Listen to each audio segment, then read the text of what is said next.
E sobre essa questão que tu traz, Osman, vamos fazer um capítulo. Eu voltei para o assunto dos penduricalhos, mas acho que esse capítulo da CPMI é importante, né? A gente teve ontem, foi muito grave o que aconteceu ali, né, Suma? E claro que a direita vai tentar desvirtuar e dizer, viu, não querem que o Lulinha seja investigado. Não, pode investigar o Lulinha, pode investigar. Mas o que houve ali na CPI ontem foi uma fraude levada a cabo pelo presidente da CPI, Suma. O senhor esse aí, que eu nem me lembro o nome dele, o Carlos Viana. Carlos Viana, do Partido Podemos. Eu vou te dar em primeira mão, tá? Eu estou investigando o Carlos Viana e eu devo, se tudo der certo ainda hoje ou amanhã, estou aguardando algumas provas, mas eu já vou trazer até onde eu posso chegar. O Carlos Viana, em 2019, foi batizado, ele é evangélico, foi batizado na Igreja da Lagoinha, tá? Batizado na Igreja da Lagoinha. 2019. Sabe quem foi o pilar de campanha dele que gravou vídeos pedindo voto para ele? O Márcio Valadão. Não o André Valadão, que é da Lagoinha também, mas o Márcio Valadão. Para quem não lembra, aquele pastor mais velho, bispo da igreja, que ficou famoso por meme quando morreu o Guilherme de Pádua, o assassino da Daniela Pérez. Ele diz assim, morreu agorinha mesmo, estava aqui, morreu. Lembra daquele claro. Pastor da igreja? Ele era o cabo eleitoral do Carlos Viana. Ele é da Lagoinha. O Zetel é o cara da Lagoinha. O Zetel não tem o sigilo quebrado. O Lulinha tem. Pô, então pronto. Isso eu já posso trazer. Agora, a relação dele com o Zetel é tema da minha investigação. Não, e essa Igreja da Lagoinha isso aí, quando começar a bater na porta da Lagoinha e investigar tudo que tem por ali, Osman, vai... O que vem... E é impressionante a estrutura de poder que essa Igreja Lagoinha construiu, né, Osman? Eles têm a bancada da Igreja Lagoinha, né, no Congresso. Não é pouca coisa, Osman, não é fácil de conseguir isso aí. A Igreja da Lagoinha é um partido político. Exatamente. Então, assim, né, Suma, é preciso aprofundar isso aí, e eu acho que esse Carlos Viana, ele deu um tiro no pé ontem, fazendo essa fraude tão descarada.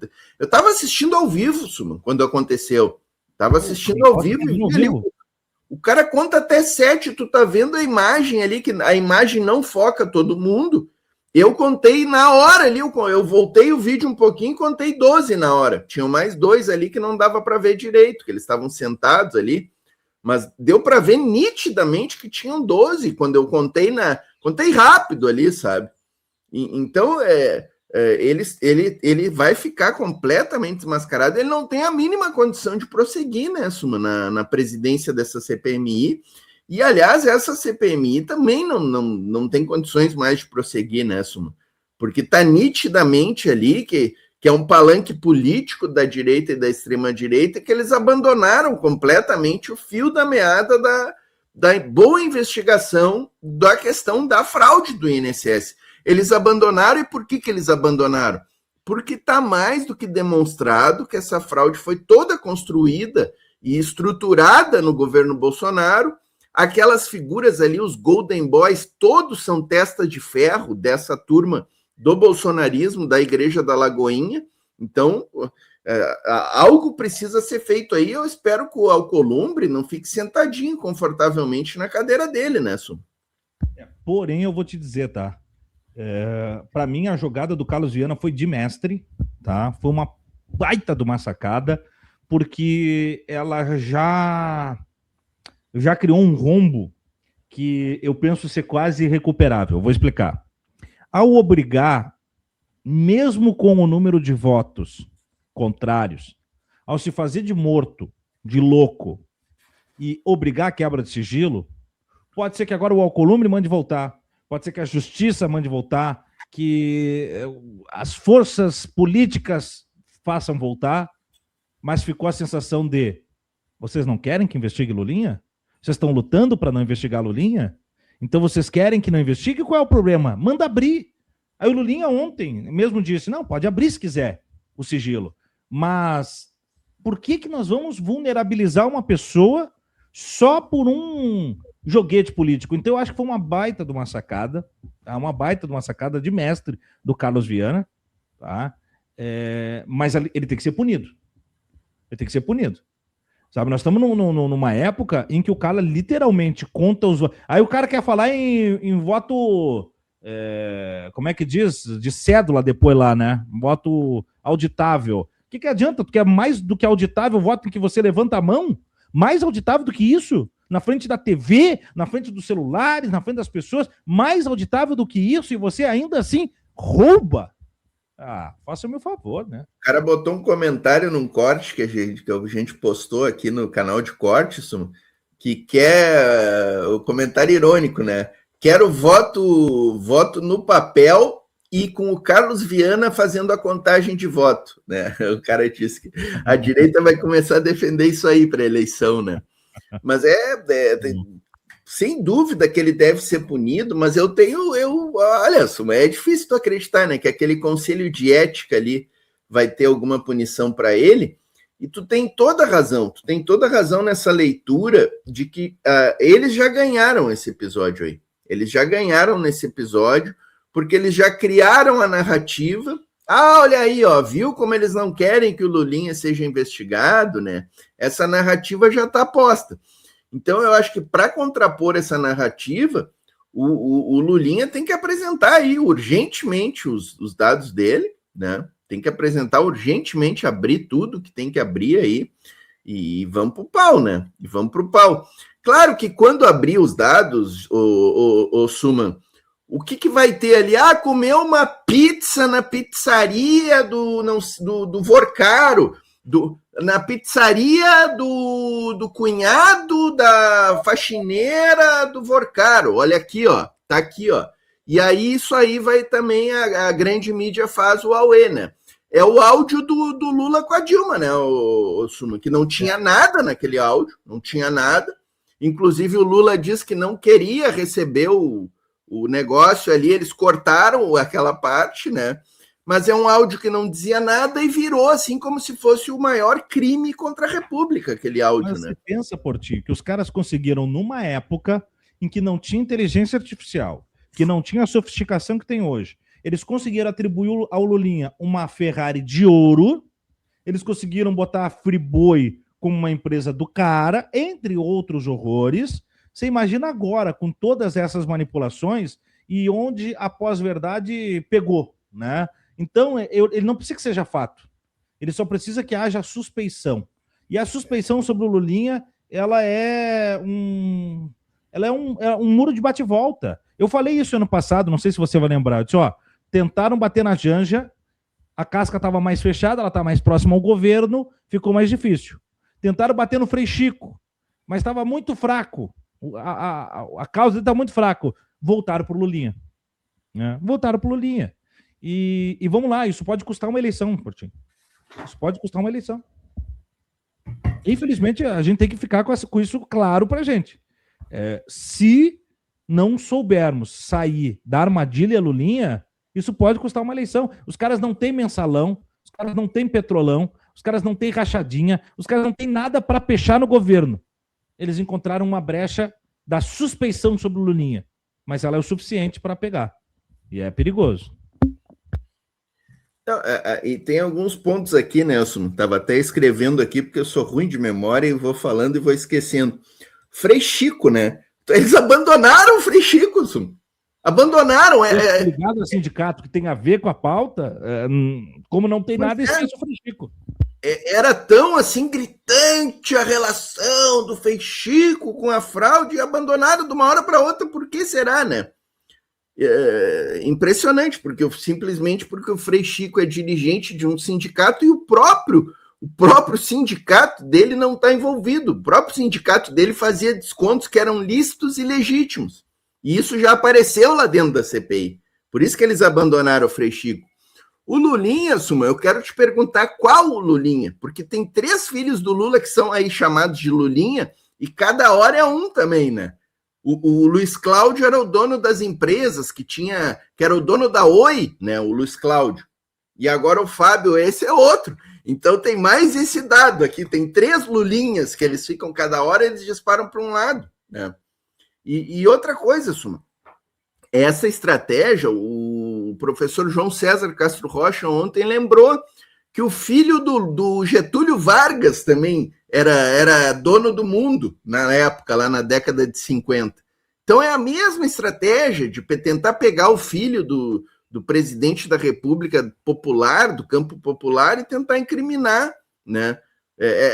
A estratégia desesperada da direita sempre foi essa. Eles nunca conseguiram colar nada lá nas falsas acusações em relação ao filho do Getúlio e do Lula também, gente. Vamos lembrar que os lulinhas vêm sendo acusados. Um deles era o dono da Oi, gente.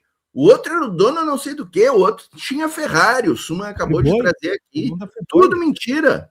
Tudo mentira. O Portinho, você lembra quando a Zambelli gravou vídeo dizendo que as lojas Havan eram da Dilma? Sim, sim. As Havan, cara. Havan. Deles. Financiadora deles. Isso numa época em que era um vídeo e um sonho, como diz o meme aquele, né? Hoje eu vi o Neymar brigou com o tal do Thiago Mendes no jogo ontem, né? Brigaram, que saíram quase no soco. São rixas desde a França. O cara jogava num clube francês, o Neymar no PSG, o cara quase quebrou o Neymar lá. Ontem se encontraram, um pelo Santos, um pelo Vasco, quase que saíram na porrada. Já gostei do Thiago Mendes. Hã? Já gostei do Thiago Mendes. Não sei quem é direito, mas... Eu também. Agora, vou te dizer uma coisa, sabe o que eu peguei ontem? Eu compartilhei no meu X um vídeo dos dois se encontrando em campo e se dando um beijo na boca. Você olha o vídeo, é como se fosse verdadeiro, cara. É verdadeiro. É o Neymar com expressões do jogo, no campo de jogo, o cara também com o nome nas costas, camiseta, tudo com detalhe. É verdadeiro, sabe? Então, nós vamos passar um bocado agora.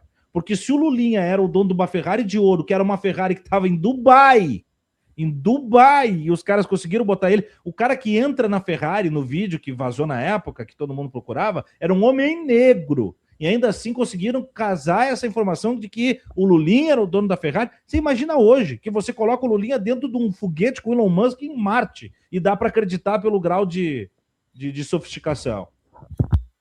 O Suma, e tem dois pontos importantes aqui que a gente precisa tocar nessa questão aí, né? O André Mendonça, no STF, como relator aí dos processos mais importantes hoje, que é o da CPI do INSS e do Master, né, também, o André Mendonça já tinha autorizado também lá a perseguição ao Lulinha, né, via STF, né, e a Polícia Federal é que fez o pedido. Então, a PF lavajatista está a todo vapor também. A gente tem que colocar esses elementos no debate. E o outro elemento, né, Suma, é a reportagem do Metrópolis, que estrutura toda essa ação aí concatenada da direita, que é uma ação super concatenada, né, o Suma? É rede social, é o Carlos Viana na presidência, é o Mendonça na relatoria, é a PF lavajatista. Isso aqui tá tudo, é uma grande estrutura concatenada, tá, pessoal? Não é cada um agindo esparsamente aqui e ali. A PF agiu de um lado. Não, eles estão tudo bem organizado e estruturado. É uma rede. E o Metrópolis fazendo o papel que a Jovem Pan fazia nas eleições anteriores, né? Porque a matéria do Metrópolis, ela diz que 2 envolvidos ali na CPI do INSS delataram o Lulinha. Um dos ouvidos, pela própria matéria, já disse que não. Então, a própria matéria lá no final já traz que foi ouvido o fulano de tal, eu não me lembro o nome dos 2 aqui que estão envolvidos, mas um dos envolvidos já foi ouvido e a defesa disse que não tem nada disso. E o outro eles nem conseguiram ouvir. Então, da onde que o Metrópolis tirou a manchete, tirou aquele início de reportagem? E aí, lá no final, na notinha, eles botam isso, né? Então, o Metrópolis, eu tenho alertado aqui sobre o Metrópolis, eu tenho evitado trazer Metrópolis em qualquer... Não compartilho nada do Metrópolis na Voz Trabalhadora, porque eles são malandros. Às vezes eles fazem ali uma reportagenzinha que tu acaba compartilhando eles, né? Porque é uma reportagem que é interessante para o nosso campo e tal. Então, eu acho que nós temos que evitar esse Metrópolis e bater dia e noite nesse Metrópolis aí. Sabe, Suma? Eu só lembro que o dono do Metrópolis foi preso. Eu só lembro que o dono do Metrópolis foi condenado pelo Dias Toffoli. E que do dia para a noite ele veio com feroz fome para cima do Dias Toffoli. O nome disso é vingança. Você tem um instrumento jornalístico como a sua ferramenta de manipulação e vingança. Isso não é jornalismo. Isso é disputa política. O Suma, sabe quem é que fez uma fala maravilhosa sobre o Metrópolis? Teu parceiro de futebol, o Leandro Demore, estaremos juntos hoje, inclusive. Desajustados, né? Como é que é o time de vocês aí? Degenerados. Degenerados. O degenerado Leandro Demore. Eu até quero publicar esse corte, vou baixar esse corte e vou publicar aí no fim de semana. Foi nesse episódio aí da jornalista Manuela, do ICL, que foi agredida pelos bolsonaristas dentro do Congresso, e o Leandro Demore estava ali cobrando os companheiros de jornalismo que estavam lá assistindo tudo, não fizeram nada, e o Metrópolis publicou um vídeo dela sendo agredida e tal, com piadinhas. Então o Demore questionou, eu lembrei do Demore agora porque ele questionou isso aí, ele disse quem é que manda no Metrópolis, o cara que manda tá preso ou não tá mais? O Leandro Demore falou, né? Então eu me lembrei quando tu falou aí no dono do Metrópolis, né? E é isso, né? É isso, né? Tem todos esses elementos envolvidos aqui nessa Lava Jato 2.0 que está definitivamente em curso, né, Sumo? Definitivamente em curso. E ela é perigosa porque ela tem vários tentáculos, né, Sumo? Ela tem vários tentáculos aí, e todos eles forjados, estruturados para atingir o governo Lula, né? E esse episódio da Manuela Borges, a quem eu, inclusive, aproveito para enviar minha solidariedade, mostra muito como esses caras são, né? Pegar uma repórter sozinha ali no Salão Verde, onde quer que seja, eles crescem. Eles são uns leões, né? Mas na hora de ter que dar uma entrevista, uma coletiva, para responder sobre os crimes cometidos, aí vão fazer que nem o Flávio Bolsonaro, que andou chorando. Aliás, o Flávio Bolsonaro chorando, Portinho, me deu alguns sinais, tá? Eu faço questão da gente falar sobre isso.